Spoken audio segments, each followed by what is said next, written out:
Vous vous retenez de péter pour ne pas déranger? Voici pourquoi c'est une erreur grave pour votre santé.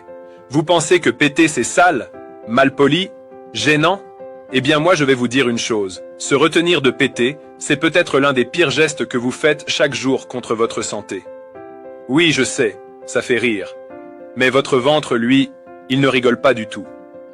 On va parler d'un sujet que personne n'ose vraiment aborder, et pourtant, ça vous concerne directement. Parce que vous soyez au travail, en réunion, dans une salle d'attente ou même au lit avec quelqu'un, il vous est déjà arrivé de sentir la pression monter, une envie de péter. Et là, instinctivement, vous vous retenez. Vous vous dites, pas maintenant, c'est gênant, faut que je tienne. Mais ce que vous ne savez pas, c'est que vous êtes peut-être en train de faire un petit geste qui, répété chaque jour, abîme silencieusement votre santé. Et aujourd'hui, je vais vous expliquer pourquoi. D'abord, il faut savoir une chose simple. Votre corps produit entre 0,5 et 1,5 litres de gaz par jour. Oui, chaque jour, vous avez environ 1 litre de gaz qui se balade dans vos intestins. C'est totalement normal. C'est le résultat de votre digestion, de ce que vous mangez, de l'air que vous avalez, et surtout du travail de vos bactéries intestinales. Alors imaginez un peu, vous avez ce gaz qui doit sortir, c'est prévu comme ça. Et vous décidez de le bloquer. De le garder à l'intérieur.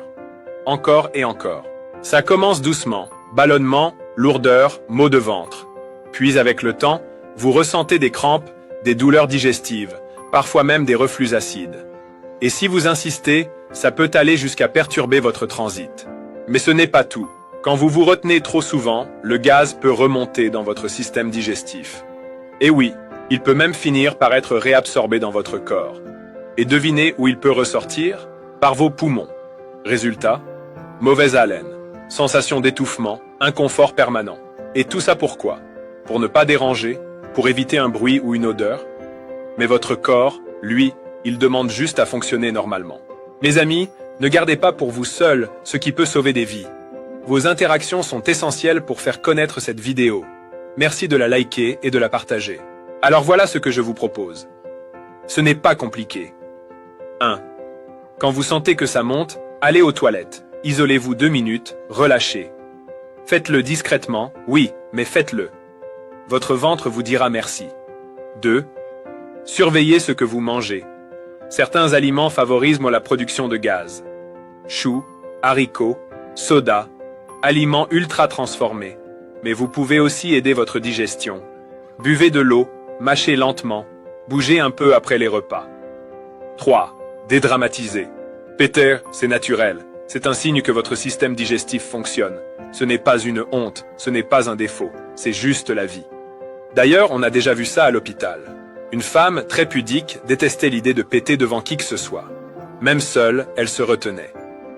Après plusieurs semaines à souffrir en silence, elle a commencé à avoir de fortes douleurs au bas-ventre. L'échographie a montré que ses intestins étaient gonflés à cause de l'accumulation de gaz. Depuis qu'elle a compris ça, elle a changé. Maintenant, dès qu'elle sent que ça vient, elle s'isole. Et elle laisse faire. Et devinez quoi? Ses douleurs ont disparu. Alors maintenant, dites-moi franchement, vous préférez garder votre dignité en serrant les fesses ou garder votre santé en laissant faire la nature? Se retenir de péter, c'est comme enfermer une cocotte minute sans soupape. À force, ça explose. Écoutez votre corps.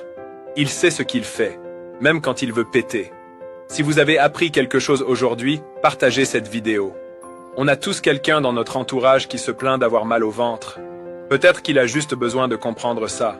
Prenez soin de vous.